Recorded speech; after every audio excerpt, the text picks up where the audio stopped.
我觉得我们的新文化运动不应该仅仅局限于精英层面的思想启蒙，还要改造社会。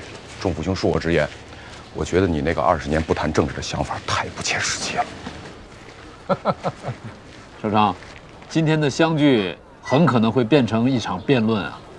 此话怎讲？你遇到对手了。世之那可是听了我这句话，才不远万里从美国回来的。是的，我愿意就此问题向首长先生请教。好，今天我们3个人就促膝长谈，通宵达旦。来，进家，军办接风宴已经全摆好了，欢迎回家。新青年，我回来了。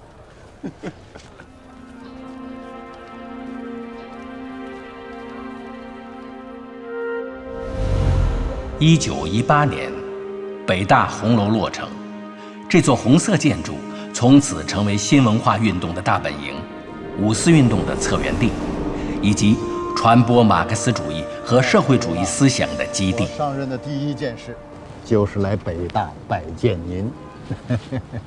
范元濂跑美国考察去了，我只好滥竽充数，勉为其难，还请蔡公多多关照啊。蔡先生好。你好，袁叔，这是北大许多同仁呢共同努力的结果。我相信，这幢新的教学楼的落成，会借着新文化运动这股东风，我们中国的教育和北大的教育一定会向前大大的迈进一步。说得好，说得好。来，诸位，来，请。好，请参观一下。哎，你一上任，我们北大的这幢建筑啊就竣工了。哦，现在里面呢还在装修啊，基本上都快完工了。我们准备今年呢就投入使用。哎呀，气派呀！蔡公，这栋楼一使用，北大可就鸟枪换炮了。岳同事，哎呦，首长先生，你这是怎么了？这不是就要在这儿奋斗了吗？我就自己动手。我给你介绍一下，这是教育总长傅增湘，这是图书馆的主任李大钊先生。哦，副总长好。假银的大家，李大钊，久闻大名啊！您过奖了。听闻你到南方云游了几个月，收获如何啊？嗨，说来惭愧啊，本来我是想游历四方，了解一下民间疾苦，好探索一条救国之路。结果呢，空手而归，四处碰壁。不管怎么说，你这也是一趟忧国忧民的辛苦之旅，总算回来了。回来了就好，那个钟府兄的《新青年》杂志啊，就可以正式挂牌了。哎，蔡先生，正好明天在钟府兄家里头办《新青年》的编辑会，你也一块参加吧？我就不参加了，因为学校还有很多事儿，由你们几位去规划好，那新文化大旗啊，我想这次就可以打出去了。好，来，总长请。好。这个呢，就是你看藏宝室啊，书法研究室，编目室，这还有报纸的资料，哎，对，收集资料。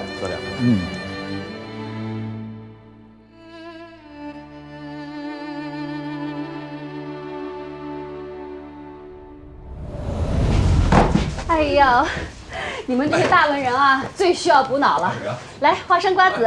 这个好，这是我的事儿。来，今天你们到的这么齐，我也没备什么，赶紧给你们备饭去。军办，你今天不用准备，今天我们编辑部只开会不管饭啊。啊？为什么？要是请客的话，也应该是师之请客。为什么？他涨薪水了，1个月280大洋，1级教授待遇，他不请谁请啊？那要我说啊，别让他请客了，让他直接请酒席得了。赶紧把老家的媳妇儿娶过来。嫂子，你又来了。世之合租一个小院儿，我算是倒了霉了。每天啊，都有成群结队的女士排着队来找他，害得我也不得一个清静消停的环境。世之，我问你，你是不是每天在学校里要收5封信，会见3个女客人啊。哎，你也老实回答我一个问题：每天你要不编排我1、2次，你心里不痛快是不是？哎，我听说黄侃在上课的时候就跟学生说，陈独秀鼓吹新文化，给北大带来了3白：白话文、白话诗、小白脸。找的那些女学生啊，每天追着胡适调情，败坏了北大的门风啊。要我说啊，这是南大不能留。你看他一个教授博士，一个月拿着280大洋的工资，关键他还是一个光棍儿，能不招闲话吗？嫂子，您还想不想让我请客了？哎，夫人，快去忙吧，我们还有正事儿啊。好，你们谈正事儿，那我先出去了。好，来，我们正式开会。来，各位，坐。就这，哎，坐。各位同仁，今天呢算是我们新青年编辑部的第1次会议。过去呢，新青年一直是我来主编，靠约稿和投稿。从今天起，新青年正式改为同仁刊物，在座的各位都是同仁编辑了。如果各位没有异议的话，我提议我们以茶代酒，来庆祝新青年新生。好，啊，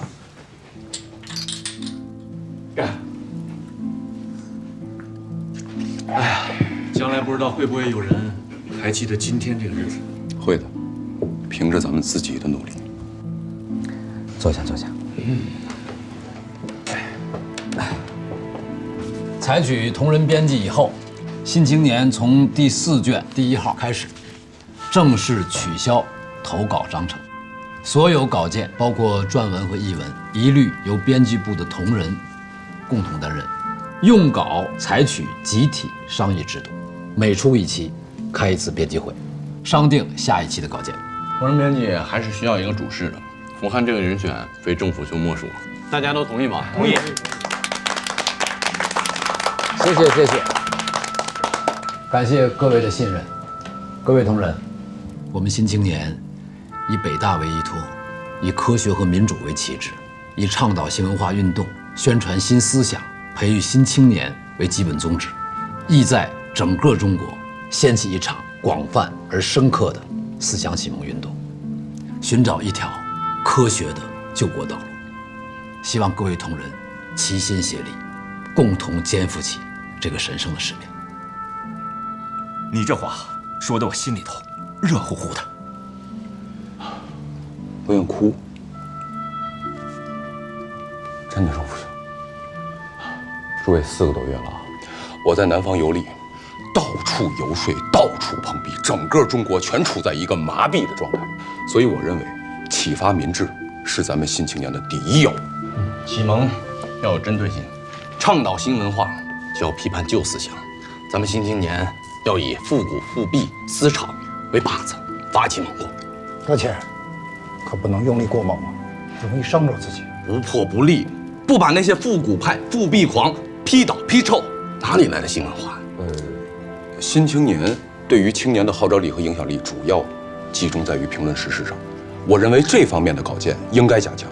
俄国最近爆发了俄国实业革命，我觉得这个是重要的。俄国的事情离我们还是太远了，我们应该把注意力还是放在倡导新文化上。我觉得我们还是应该坚持一下仲甫兄一开始办新青年的宗旨：20年不谈政治。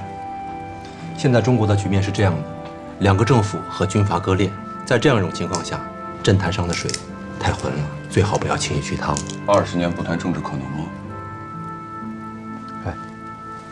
二位啊，你们从一见面就开始争论这个问题，到现在也没有争出个输赢胜败。这个问题可以从长计议，慢慢探讨啊。眼下的当务之急是要围绕新文化运动出一批有分量的稿子。左任，你最近有什么大作？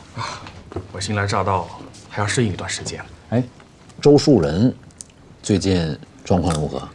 现在北大的学生可是带着他设计的校徽啊，他不能总是游离在新文化运动之外。就是，他是一员大将，德谦，你再请请他。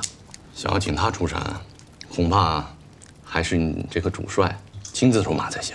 好，等哪天我去拜访他，我也学一下蔡公和刘玄德3顾茅庐请他出山。行了，今天我们这个会简短有效，会就到这儿。世之、周长，你们留下，其他的可以回了。你真不请我们吃饭吗？刚才不说了吗？不管饭，有意见的话找世之。世之，下回你必须请。哎，你们别编排我，我一定请。你来个这个，哎，这个吃不饱。先走了，几位。哎，好，好，慢走。哎，谢谢。周长，哎，坐过来。好，世之，坐过来。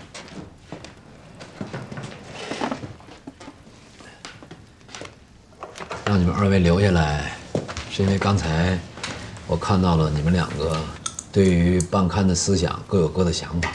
当时不想让你们说，是怕搅乱大家的思想。现在你们可以敞开谈。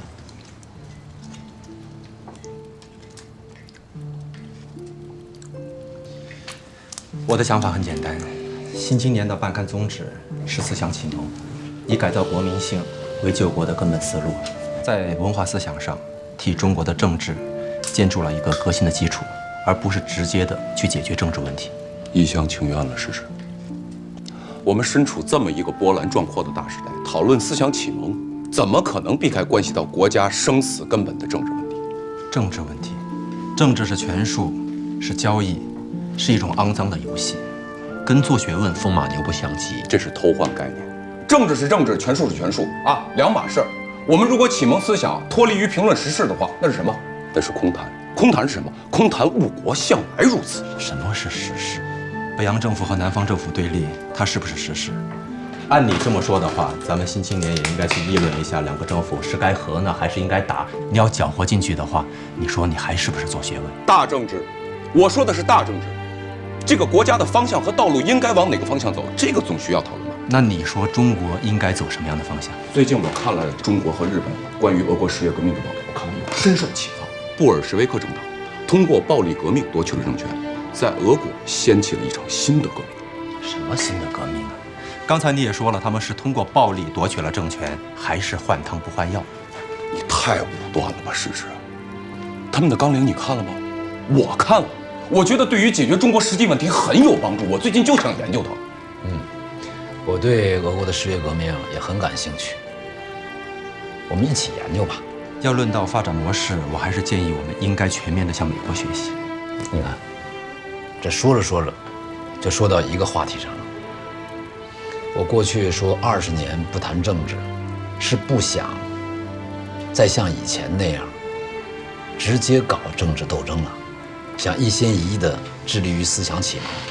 但是思想启蒙也属于政治范畴啊。新青年现在的主题是新文化，是要把国民从复辟复古的旧思想中解放出来。两位急先锋，我这么说同意吗？同意。同意吗？同意。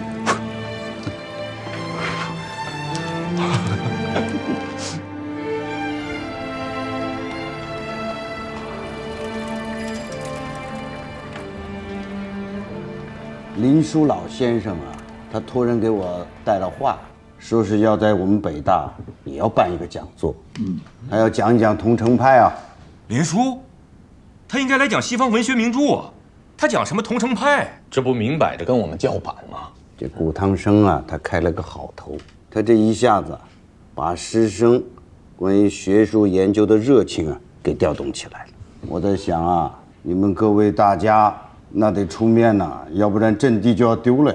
阵地怎么可能丢呢？在座的都是战士。世之，你现在就跟先生说一说，说说你的想法。我还没想好呢。别客气，说。办讲座的目的呢，是为了宣传新思想，但是从哪着手呢，却是一个问题。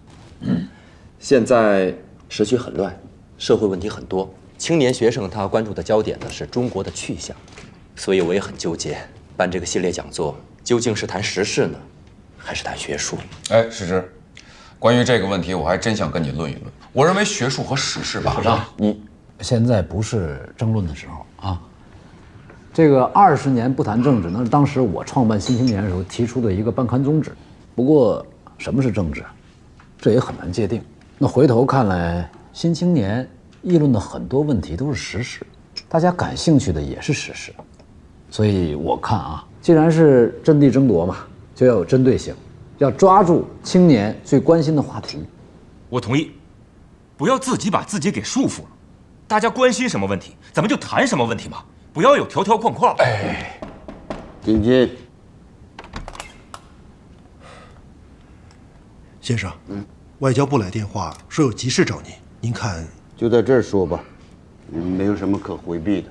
汪总长电话里说，被我们解聘的英籍教授克德莱给英国首相写了封信，把北大告了。英国使馆给民国政府发了照会，惊动了冯国璋和段祺瑞。汪总长说，您把天捅破了，急着要见你。好，我知道了。但是这个解聘克德莱的事应该归教育部管，怎么又扯到外交部去了？好了，你去备车吧。钟福兄，你请走。我这就要到外交部去了。关于系列讲座啊，我想啊，还是叫学术讲座为好。主题呢还是新文化，具体的讲呢，文字改革呀，白话文、白话诗啊，甚至丧葬习俗、时事都可以讲。但是，政治啊，我们还是不讲，少谈，免得政府干涉。包括那些什么孙中山的军政府的事儿啊，还有这个军阀混战的等等，我们都不说。现在是个多事之秋，你弄不好就会惹麻烦的，不谈啊。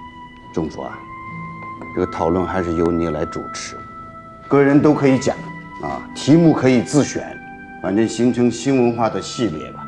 我和你们一起讲。先生，我们现在不想继续讨论了，我就想问问，解聘克德莱，英国政府凭什么要干涉？我们凭什么要让他干涉？具体的我也不清楚啊。我这不是就要到外交部去吗？好了，文科呀，反正要做好思想准备。我看要打官司，我走了。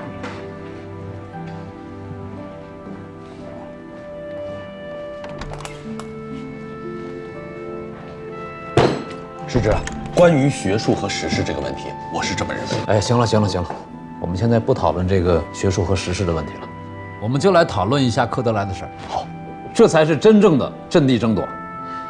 坐下。莫名其妙嘛，太奇怪了啊！咱们北大自己的家事儿，让他们管。而且最可笑的一点，我们解聘他是有理由的，为什么要告我们呢？这位老弟啊，你总算来了呀！看来你这个北大校长，比我可是忙多了啊！我怎么敢跟你攀比？你汪大人一句话，我蔡元培就得屁颠屁颠的跑过来。好了，说吧，把我招来，有何训示呢？不是10万火急，我不会惊动你蔡校长。你们北大解聘外籍教授的事情惹麻烦了。这个克德莱，他是英国贵族的后裔，他给英国首相劳合乔治写了信，状告你蔡元培越权、毁约、歧视英国公民，要求北京大学向他和其他被解聘的英籍教员道歉、赔偿，并且恢复职务。这劳合乔治啊，只是英国使馆公使，朱尔典负责此事。英国驻华使馆已经向政府发出了照会，冯国璋和段祺瑞都责令我立即办理此事。何堂兄，这事我听着有点新鲜啊。是北京大学是中国的国立大学，学校招聘和解聘教员是国家赋予学校的权利和责任，这与他英国首相和英国驻华使馆有何干系？再说北大、清华、北洋大学等学校，这原来都有解聘外籍教员的先例，都没有发生过什么纠纷。到了我蔡元培身上，就成麻烦了。葛德莱状告你们的理由有2条，一条是他到北大任教是和教育部签的约，北京大学无权解聘他；二是他任教的合同期是4年，现在北大解聘他，那是毁约，是违法的。这很好办呐，我们可以通过教育部与他解约，至于毁约，那纯属是无稽之谈。聘任书上写的明明白白，不能胜任工作或者违反学校规定，那都可以解聘。严格的来说，是他不能胜任教学工作，给学校造成了损失，是他毁约，应该追究他的责任才对呀。杰明老弟啊，事情远没你想的那么简单。英国使馆发出了抗议照会，那这个事情就变成了外交事件。外交无小事，更何况现在是战时。段祺瑞让我转告你，政府已经宣布参加世界大战。这中国和英国都是协约国，是一根绳上的蚂蚱。希望北大能够以大局为重，不要因此而影响了中国和英国的关系。这么说，这事儿还真成了麻烦了。是大麻烦了。要不我怎么那么急的把你请来呀？你要是不来，晚上我就到你府上去了。行吧，您是诸葛亮，您给我想办法。这北大改革的第一炮就打哑了，你说我这个校长还怎么当？更不要说这事关国格和公理的问题，你让我如何向北大的师生去解释？杰明老弟啊，我知道你的难处，不过这件事情确实是一个非常棘手的事情，并非你一人之力能够定乾坤的。我劝你还是不要意气用事，回去好好商量一下，把内部的意见统一了，我们再做下一步的筹谋。伯堂兄，解聘科德莱这些不合格的外籍教员，他是北大校评议委员会的决定，要推翻这个决定，也必须经过校评议委员会。以我估计，要推翻这个决定，那几乎是不可能。杰明老弟啊，我把你请到这里来，是奉命行事，履行公务。你回去传达呢，也是奉命行事，履行公务。至于到底怎么做嘛，那是你们北大的权利。等你决定了，咱们再商量，好不好？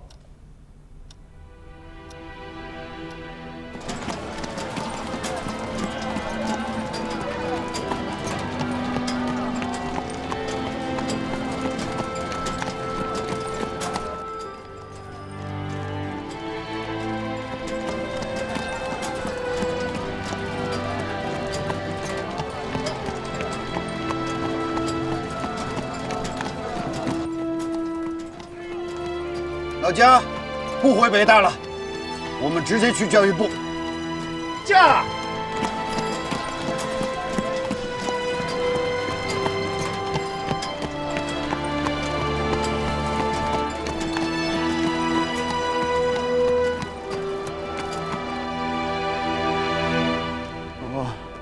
都在，蔡公，都在就好。你正好来了，我们拉了一个新文化系列讲座的题目单，都很有分量。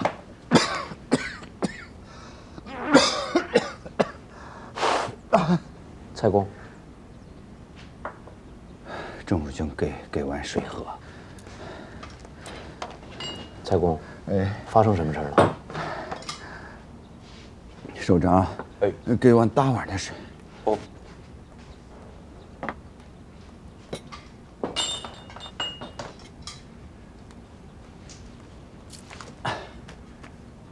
你二位看看吧。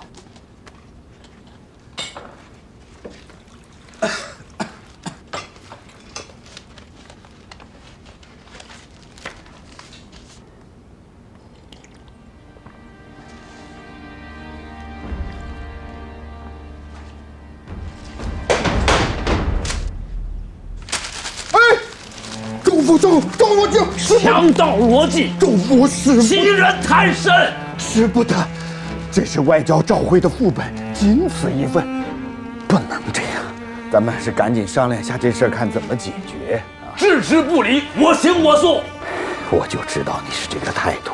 难道您不是这个态度吗？这个事儿呢有些复杂。这个克德莱呀，给他的首相劳合乔治写了封信，劳合乔治呢就给驻华公使朱尔典下了指示，朱尔典就给我们这边政府发了外交照会，这样一来就成了外交事件。我们这边的冯国璋、段祺瑞都下了明确的指令，教育部、外交部也下了指示。那咱们北大的位置呢？就给了12个字：顾全大局，大事化小，小事化了。怎么化？公告都贴出去了，泼出去的水还能收回吗？所以我说这事儿很棘手，我已经通知学校，明天上午召开校评议委员会来商量这个事。商量什么？难道要我们北大丧权辱国，向洋人低头吗？蔡公，这件事情马虎不得。段祺瑞再三嘱咐，说是战争时期，英国又是盟友，不能撕破的脸，因小失大，损害了国家利益。主权才是国家最大的利益，孰是孰非，不辩自明。是啊。好，既然是外交事件，那么现在我们北大和克德莱就是2个国家利益的代表。我们北大一手托着国格，一手托着公理，失掉了哪一个，都是对这个国家的犯罪。钟府说得好，我们3个赶紧商量一下，明天校评议会这个会该怎么开，好吗？好。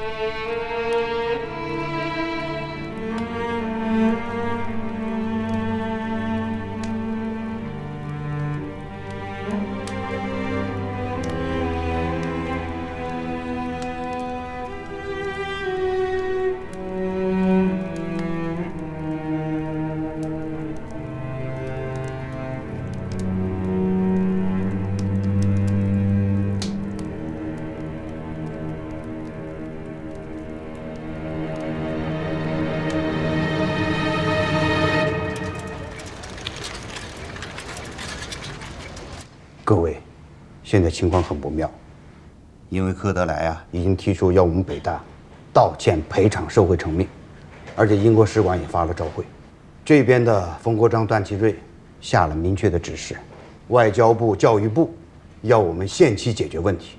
刚才教育总长傅增湘打来电话，说英国使馆正等着我们北大的决定。我们北大怎么办？我们是妥协还是抗争？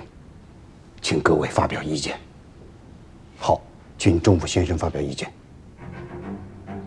我听了蔡先生的介绍，我感到非常的愤怒，这一下子让我想起了70多年前的鸦片战争，西方列强是怎么欺负我们中国、掠夺我们中国的。那个时候，英国政府他们就以保护在华侨民的利益为借口，动用坚船利炮，打开了中国的大门。我们中华民族也由此开始沦落。今天，他们又来这一套，又以保护在华英人利益为借口，竟然干涉我们北京大学的内部事务。这是什么？赤裸裸的强盗行径，是可忍，孰不可忍？我的意见很明确，北大绝不能妥协，妥协了，我们就是历史的罪人。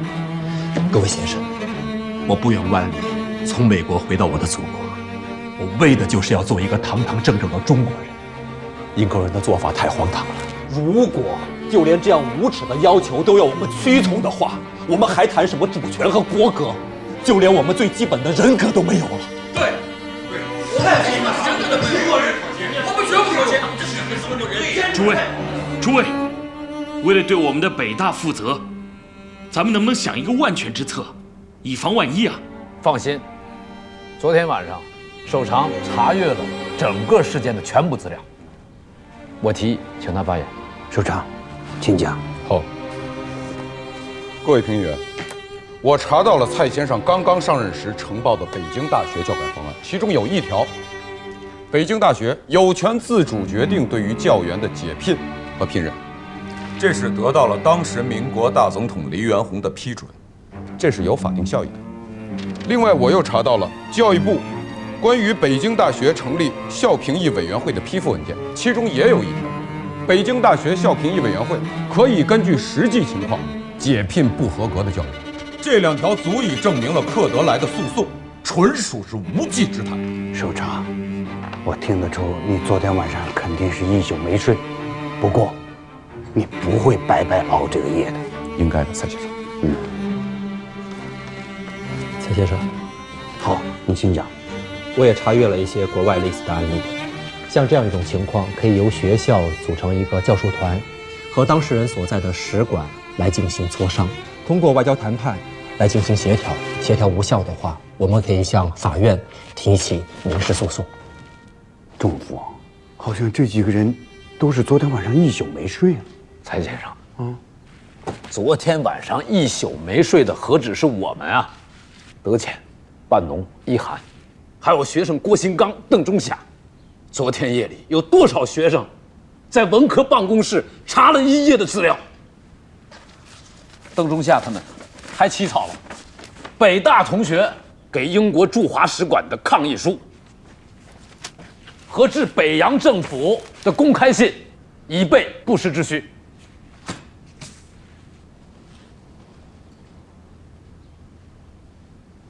我蔡元培当北大校长，当对了。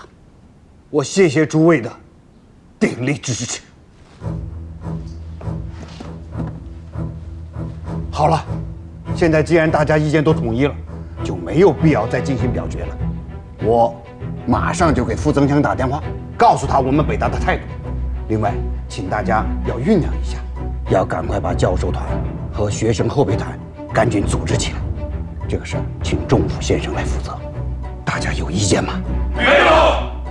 伯丹兄啊，我向你报告一下，我们北大校评议委员会一致否定了克德莱和英国使馆的申诉。我们要捍卫国家的主权和北大应有的权利。好，这么说，你们对可能出现的后果都想清楚了，也有了对策了。我这不是请你帮忙吗？你告诉我，我们应该怎么做？你们要首先争取傅增湘的同情和支持。我已经跟他谈了。他怎么说？他说他只好引咎辞职喽。他这是耍滑头，不想担责任。不管怎么说，我得感谢你们二位啊！你看这样好吗？中午啊，我请你们吃饭，好吗？好你个蔡元培啊，公然腐蚀拉拢政府要员呐！啊！你就算帮我一个忙吧。好。来来来，请进，请进。怎么样，二位？刚才吃了我们的绍兴菜，感觉到还是可口吧？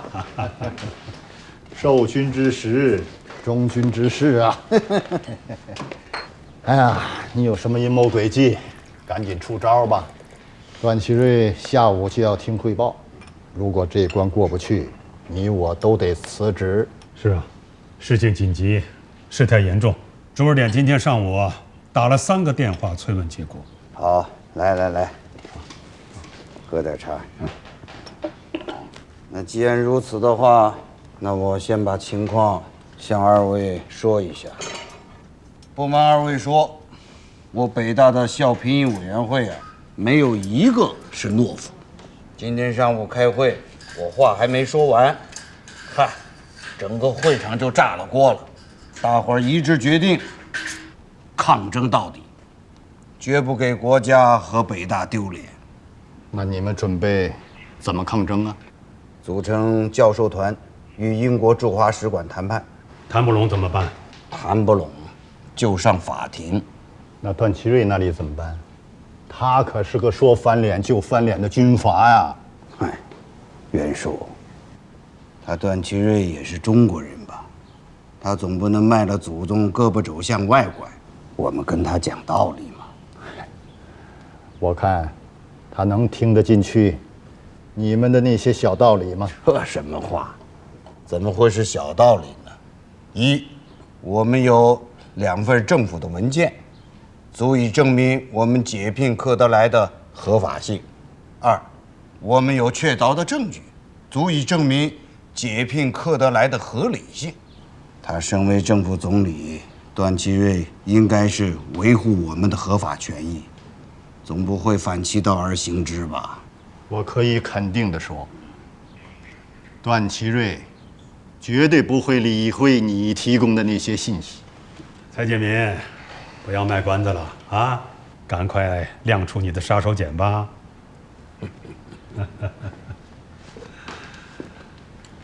哎呀，知我者波堂兄啊！除了刚才我说的那些证据之外，我们给段总理啊准备了2份东西，一份呢是我北大师生写给政府的公开信，一份是我北大的学生给英国使馆的抗议书。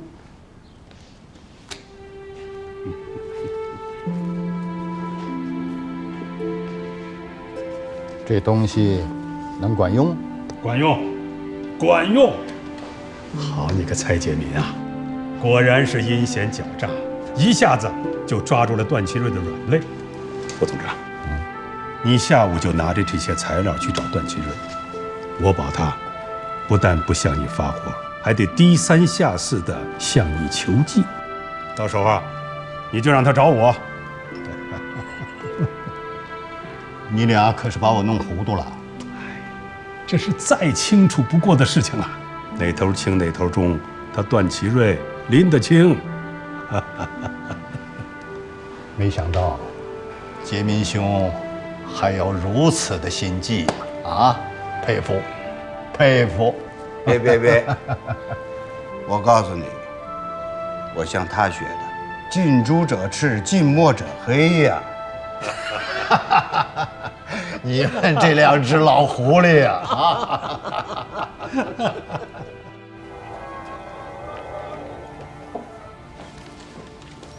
政府，哎，蔡光，蔡先生，快，里面坐。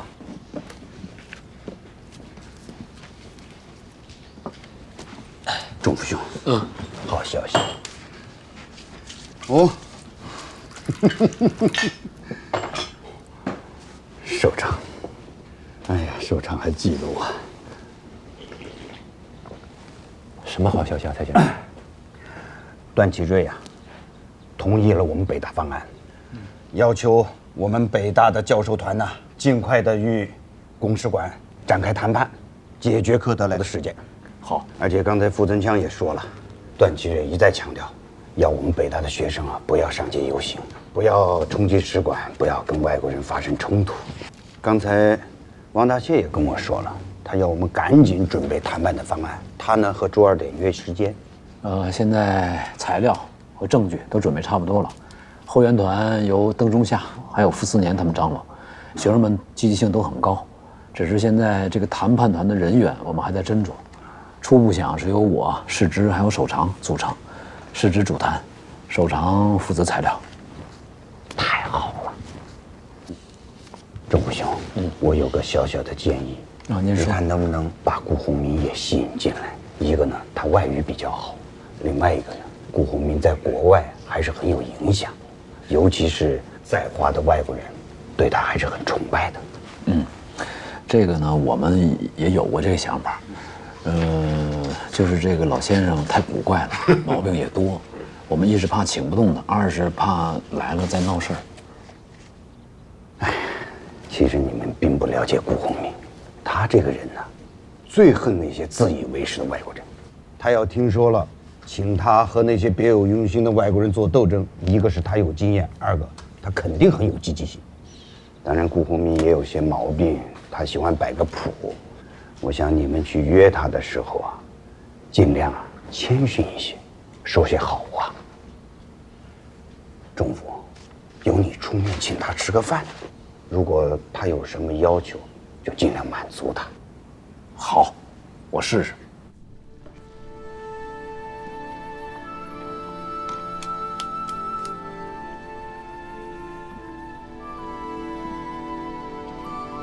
To be or not to be? That is the question. With this nobler in the mind to suffer the slings and arrows of outrageous fortune, or to take arms against a sea of troubles, and by opposing end them. 这是英国伟大的剧作家莎士比亚在《哈姆雷特》当中一段最著名的独白，也是丹麦王子哈姆雷特人生和命运的思考。我想问一下在座的同学，你们有谁做过这样的思考？你们应该认真的思考这个问题，因为它的答案就是你们的人生观。有了正确的人生观，你们的人生就有了方向，你们的命运就有了光明。我们学好英文诗，学好英文，就是把我们中国人做人的道理，把我们温情敦厚的诗教寓教于四夷之邦。下次再背不下来，继续战。谢谢教授。That's all for today.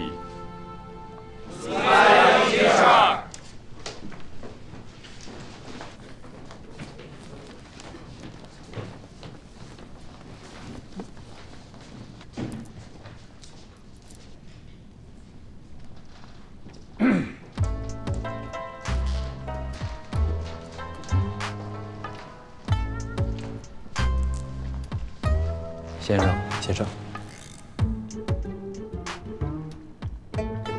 稀客啊，胡教授，怎么你这是来跟我学英文，还是？顾教授，我是来向您拜师的。真新鲜，你这讲白话文的，跟我这讲洋诗的学习不搭呀。